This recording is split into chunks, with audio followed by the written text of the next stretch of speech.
Hola, ¿cómo están? Son ya las 7 de la noche y como lo hemos dicho, todos los domingos a esta hora vamos a estar transmitiendo este programa. Es un programa súper corto, dura nada más 10 minutos y la idea fundamentalmente es hablar de lo que va a ocurrir la semana que viene. Así que bueno, saludo a todos de sus casas. Yo estoy un poco ronco, tengo aquí un té por si acaso. Pero bueno, la idea es evidentemente después de lo que pasó esta semana con la marcha del jueves, hay muchas dudas, creo yo, de qué es lo que viene ahora, qué es lo que va a ocurrir. Y bueno, la idea es que hoy vamos a abordar ese tema. Primero, hablar de la marcha como tal. Hay comentarios, hay gente que salió muy contenta y otras que pensaban que podíamos lograr más. Y lo segundo es hablar, bueno, ya pasado ese punto, ¿qué vamos a hacer ahora? ¿Qué vamos a hacer los próximos días? ¿Qué vamos a hacer las próximas semanas? ¿Qué va a pasar con el tema del revocatorio y del cambio? Entonces, bueno, empecemos por lo primero, el tema de la marcha. Miren, yo creo que para hablar de la marcha estamos obligados, antes que nada, a contextualizar en qué panorama se dio esa manifestación. Recordemos que había fácil 2 años que el país no se manifestaba públicamente, masivamente en la calle. Quizás en el 2014, pero incluso marchas de este tamaño nunca antes. Desde el 2002 no veíamos cientos de miles de personas en la calle.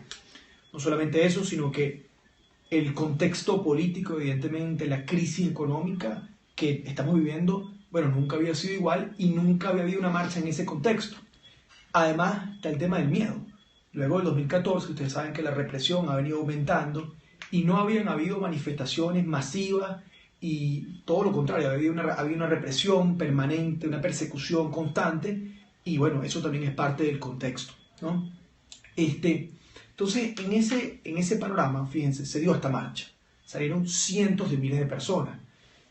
Una de las cosas que yo creo que hay que buscar mejorar, que parte de los problemas que siempre se pueden resolver es, bueno, es tanta gente que no logramos dimensionarla porque nunca se unieron todas. Recuérdense que eran 3 marchas, entonces no tenemos todavía ni siquiera en nuestra cabeza el tamaño de la foto de lo que era esta cantidad de gente. Pero era muchísimo, ahorita lo vimos una anécdota. Yo creo que más allá de la cantidad de gente que era importante también, yo quiero hacer mucho énfasis en esto hoy, es el tipo, la calidad de quienes nos acompañaron el pasado jueves. La marcha de los Higgins en el Paraíso, que quizás muchos de los que están viendo esto ahorita no marcharon desde ahí, sino marcharon desde el este de la ciudad, es una marcha, en primer lugar, que fue multitudinaria, pero en segundo lugar, esto quizás es fundamental, marchamos desde el oeste de la ciudad, que no se acuerdan, Jorge Rodríguez, el otro, diciendo que era imposible, que el oeste, que no íbamos a pisarlo, y miles de personas salieron desde el Paraíso hasta Chacao. Estamos hablando de una marcha que duró 3 horas para la gente que venía de allá y fue multitudinaria. Entonces, yo creo que eso es algo que evidentemente hay que valorar. Yo les digo, yo marché desde las minas de Baruta, que es un sector popular de aquí de mi municipio, donde yo vivo. Y es un sector popular en donde, bueno, a veces ganamos, pero muchas veces hemos perdido. Hay centros ahí que perdemos permanentemente en las elecciones. Bueno, marcharon miles de personas. Salimos a eso de las 8 de la mañana y eran miles de personas que nos acompañaban desde el barrio, bajamos hasta la autopista. Entonces yo creo que eso es algo que es fundamental valorar y entender. Hay mucha gente que marchó el jueves, que nunca en su vida había marchado. Yo sé que para ti, para mí, para muchos de los que estamos viendo este programa, hemos marchado muchas veces antes, hemos crecido marchando, pero hay mucha gente que se ha ido, digamos, adhiriendo, sumando a la oposición en los últimos años y que no había estado en eso, que no había participado. Y por primera vez lo hizo. Mucha gente que uno conoce, con la que uno interactúa, pero que de repente no se habían decidido marchar, lo hicieron el jueves. Entonces, no nada más pensemos en los que hemos marchado 1000 veces, pensemos también en los que por primera vez se sintieron acompañados. Y esto es fundamental, porque a pesar de que todas las encuestas y a pesar de que las elecciones ya demostraron que éramos una mayoría, la gente no lo veía, la gente no lo sentía así. Una cosa es una mayoría electoral, una mayoría institucional, y otra cosa es una mayoría en la calle, una mayoría real. Esa mayoría se manifestó. Y personas que votaron por la oposición el 6 de diciembre, pero todavía se sentían como que, bueno, no sé cuántos somos, se dieron cuenta que somos miles, que somos millones, eso sin contar además los que se quedaron sin venir. Entonces entendamos que eso produce un efecto que ya estamos apenas empezando a ver las consecuencias. Y antes de hablar de esas consecuencias, otro elemento fundamental de esta manifestación fue el hecho de que fue pacífica. Y eso no fue gracias al gobierno, evidentemente. Eso fue gracias a la oposición que no cayó en las provocaciones del gobierno. Y yo no digo esto, digamos, como para banalizar todo lo que ocurrió, sino para que entendamos que eso a su vez le transmitió un mensaje muy importante. Primero, a los que marcharon. Bueno, podemos hacerlo. Aquí tenemos la capacidad. Segundo, a la Guardia Nacional, que entienda que nosotros, nuestra principal intención, a pesar de todas las provocaciones, es precisamente la paz.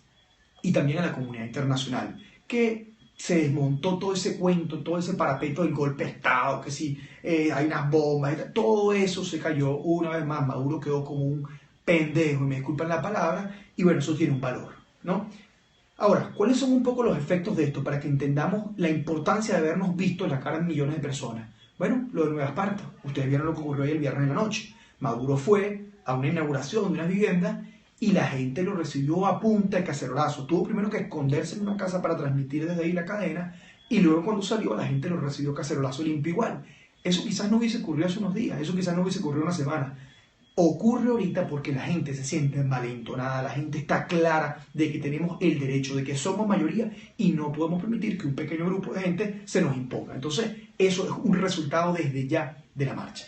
Entonces, bueno, y un elemento más, perdón.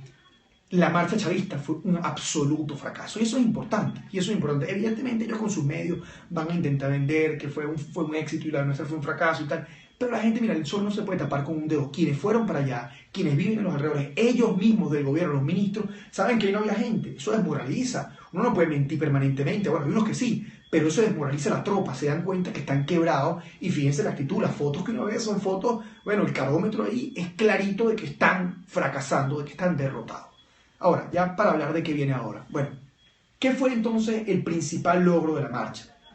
Fue mostrar fuerza, mostrar músculo. Yo sé que algunos hubiésemos querido que ese día lográramos más, yo entre ellos, les confieso, pero hay que tener a veces paciencia. Yo sé que esto es difícil decirlo y hay quienes dicen tenemos 17 años y miren, yo ese día en la noche conversaba con Lilian, conversaba con Rosa Orozco, mamá de Geraldine Moreno, que la asesinó la guardia, conversaba con Patricia Ceballos, que es la esposa de Daniel, que está preso, y ellos son los que me decían a mí, porque yo estaba también un poco ganado a que teníamos que hacer más. Ellos me decían, Juan, hay que tener paciencia. Me decía Rosa, a mi hija la mataron y yo te pido paciencia que lo vamos a lograr. Entonces creo que eso es fundamental.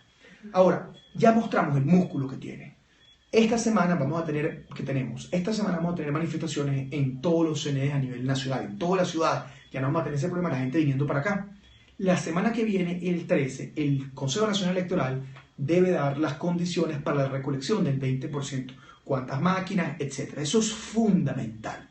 Si el CNE da unas condiciones que hacen imposible llegar a la meta del 20%, pues entonces ese músculo que se manifestó el jueves tiene que salir en la calle. Y ya no es salir por salir a demostrar algo, es salir para exigir y no descansar, no desmovilizarnos hasta que logremos las condiciones que nos permitan lograr el 20%. Así que ese día es muy importante. Y luego, por supuesto, la recolección del 20% que va a ocurrir en una semana. Ellos han dicho que a finales de octubre. A mí no me importa la fecha, sino me importa que independientemente de cuándo ocurra, sepamos, tengamos la garantía de que vamos a tener el revocatorio este año. Así que ahí nuevamente, si logramos, cuando logremos el 20%, el gobierno tiene que darnos inmediatamente la fecha ya del referéndum como tal.